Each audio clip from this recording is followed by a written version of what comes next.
this initiative. Thank you very much. Thank you. Thank you.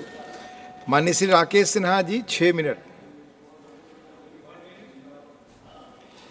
उपसभापति महोदय, 1 जून 2023 को माननीय प्रधानमंत्री श्री नरेंद्र मोदी जी ने मन की बात में इशरत नबी से बात की।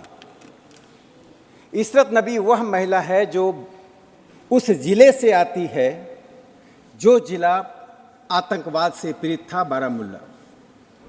आज इशरत नबी एक डेयरी चलाती है और 150 लीटर दूध बेचती है, जो बारामूला आतंकवाद का केंद्र था। आज 5.5 लाख लीटर दूध का उत्पादन कर रहा है। न्यू व्हाइट रिवॉल्यूशन का केंद्र बन गया। जहां खून की नदी बहती थी, वहां प्रधानमंत्री श्री नरेंद्र मोदी जी ने अपनी योग्यता से, कर्मठता से आज दूध की नदी बहा दी है। यह इस सरकार का वह कर्तव्य है, वह कार्य है जो दुनिया देख रही है। सभापति महोदय, यदि कांग्रेस की सरकारें अपनी ही पार्टी की बात मानती तो 41,000 लोग जो अधिकृत आंकड़े हैं उनकी हत्या नहीं होती। 41,000 लोग जो मारे गए जम्मू कश्मीर में 1990 से लेकर 2017 तक। इससे पहले 1964 में जब आर्टिकल 370 को हटाने के लिए लोकसभा में प्रकाश वीर शास्त्री ने एक प्राइवेट मेंबर बिल लाया था, तब लोहिया जी ने कहा कि मैं इस कांग्रेस सरकार को यह नहीं कह सकता हूं कि अपने पांव पर खड़े हो, चूंकि इनके पास पांव नहीं है, ये टूटी लकड़ी के सहारे चलते हैं। तो एक सदस्य ने कहा था कि आप अपना पांव दे दीजिए। तो लोहिया जी का जवाब था, यदि पांव मेरा होगा, मस्तिष्क इनका होगा, तो देश में बर्बादी मच जाएगी। यह कांग्रेस पार्टी ने वही बर्बादी देश में लगातार करती रही है। यदि अपनी ही पार्टी के हनुमंतैया की बात मानते, जो संविधान सभा के सदस्य थे और लोकसभा में उन्होंने कहा, आप जम्मू कश्मीर की नीति ईस्ट और वेस्ट को देखकर बनाते हैं, क्या हम पश्चिम के डिक्टेशन के आधार पर करेंगे या लोकसभा में जो डायरेक्शन होगा, जो सदन का डायरेक्शन होगा, उसके आधार पर करेंगे? डिक्टेशन और डायरेक्शन की बहस चलती रही। लेकिन कांग्रेस पार्टी, जहां लोहिया जी थे, जहां जम्मू कश्मीर के सभी सदस्यों ने एक मत से कहा 370 हटा दो, नहीं हटाया।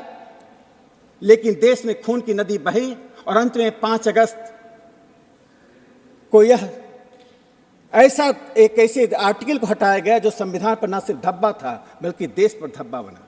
सभापति महोदय, प्रधानमंत्री नरेंद्र मोदी जी का यह कर्म, अमित शाह जी के द्वारा लाया गया बिल जो कानून का रूप लिया, जिसे सर्वोच्च न्यायालय ने मुहर लगाया, जिसे देश और दुनिया समझती थी कि शायद 370 को हटाने पर देश में अराजकता फैल जाएगी, देश में सांप्रदायिक दंगे हो जाएंगे।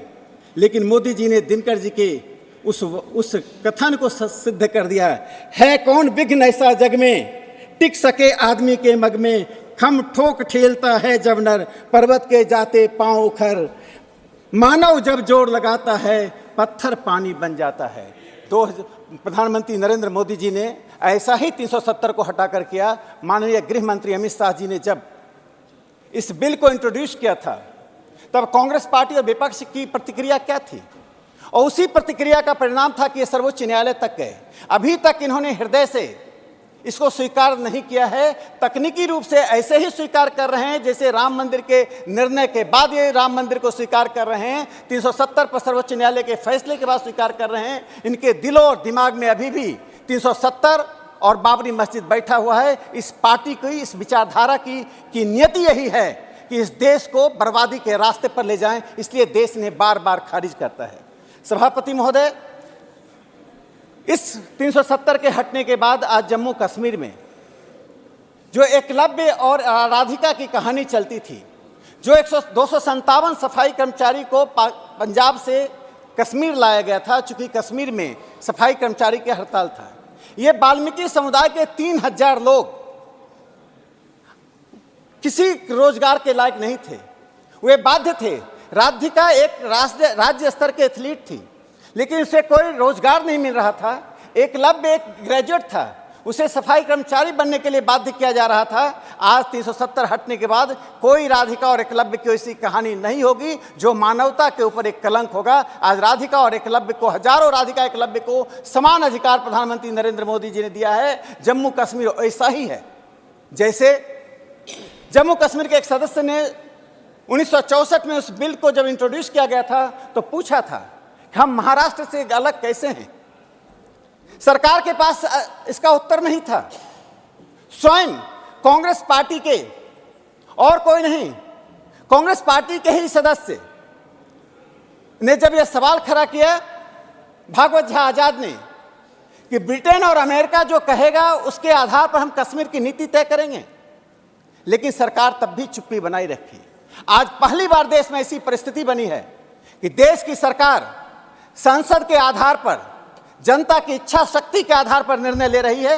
उसी इच्छा शक्ति का परिणाम है कि जिन सियासतों को हमने 50 के दशक में सरदार पटेल ने इस देश को अंगीकार कराया था, इस देश में इंटीग्रेट कराया था, एक जम्मू कश्मीर अपवाद के रूप में था जिसे माननीय अमित शाह जी ने पूरा कर दिया। इस देश में एकता का जो चक्र अपूर्ण था उसे पूर्ण कर दिया गया 5 अगस्त 2018 को। यह सरकार का यह 109 अक्षरों से लिखा गया एक कार्रवाई है जिसे सर्वोच्च न्यायालय ने आज स्थापित किया है। सभापति महोदय, मैं एक बात कह के अपनी बात समाप्त करता हूं। जिस प्रकार से इस देश की एकता और अखंडता के लिए लोग चिंतित रहते थे और उस चिंता का खोखलापन क्या था, मैं इस इंस्टांस से समाप्त करता हूं। जिस डॉक्टर श्यामा प्रसाद मुखर्जी जी ने बलिदान दिया, डिटेंशन में उनकी रहस्यमय मृत्यु हुई जो कि एक हत्या थी। उनकी मां जोगमाया देवी जी ने जब नेहरू जी से कहा, मैं आपके पत्र से संतुष्ट नहीं हूं, मैं आपके पत्र के द्वारा आपकी संवेदना नहीं चाहती हूं, मुझे सिर्फ यह चाहिए, न्याय चाहिए। मेरा पुत्र शहीद हुआ है, ही इज ए मार्टर। उन्होंने शहादत के लिए एक न्याय मांगा और नेहरू जी ने किसी भी प्रकार के जांच से इनकार कर दिया। जोगमाया देवी जी को न्याय नहीं मिला, लेकिन 370 को हटाने के बाद शायद डॉक्टर श्यामा प्रसाद मुखर्जी जी और जोगमाया देवी जी दोनों को यह संतुष्टि हो रही होगी कि इस देश में ऐसी सरकार बनी, ऐसे शासक आए जिन्होंने उस शहादत के परिणाम को इस देश को दिखाया। डॉक्टर श्यामा प्रसाद मुखर्जी जी ने जो कहा था, एक देश में एक निशान, एक प्रधान, आज वही साबित हो रहा है। यह देश कश्मीर से कन्याकुमारी तक, हिमालय पर्वत के नीचे आज हम कश्मीर से कन्याकुमारी तक एक होकर इस दुनिया में खड़े हैं। विकास और समृद्धि इस देश का चरण चूम रही है। आज मैं विपक्ष से इतना ही अंत में अपील करना चाहता हूं कि प्रधानमंत्री नरेंद्र मोदी जी के विकास के कार्यों को, देश के एकता और अखंडता के रास्ते को आप स्वीकार कीजिए। इसको अस्वीकार करके आप देश की जनता में दिनों दिन अस्वीकृत होते जाते हैं। यदि अपनी अस्वीकृति को थामना है, रोकना है, तो अपने पाँव में लगाम लगाइए और टूटी लकड़ी के सहारे मत चलिए। यदि चलना है तो ऐसी लकड़ी ढूंढिए जो लकड़ी आपको सहारा दे सके। आज प्रधानमंत्री नरेंद्र मोदी जी को मैं पुनः एक बार हृदय से धन्यवाद देता हूं कि उन्होंने इस देश की एकता और अखंडता को समृद्ध किया। धन्यवाद माननीय राकेश जी। माननीय श्री अब्दुल वहाब जी, 3 मिनट।